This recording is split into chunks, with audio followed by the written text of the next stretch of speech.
Laws.com, Legal Forms Guide.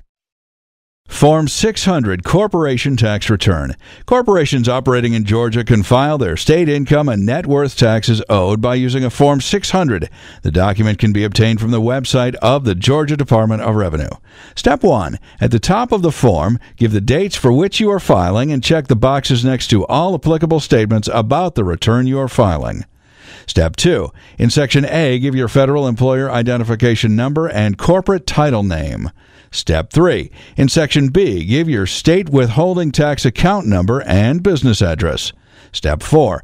In Section C, give your state sales tax registration number, city or town, state and zip code. Step 5. In Section D, give your NAICS code, the location of your books in case of an audit, and a telephone number. Step 6. In Section E, give the date of your incorporation. Step 7. In Section F, give the state under whose laws you were incorporated. Step 8. In Section G, give the date under which you were admitted to practice in Georgia. Step 9. In Section H, describe your type of business. Step 10. Write the last tax year whose return was filed by the IRS and the date of the last return filed with Georgia.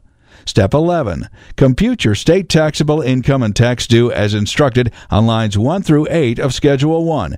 You will need to complete Schedules 4 through 7 on the second page first. Step 12. In Schedule 2, compute your net worth tax due as instructed on lines 1 through 7. Step 13. In Schedule 3, compute your tax due or overpayment made on lines 1 through 11. Step 14. If owed a refund you wish to receive through direct deposit, give your account information where indicated on the second page.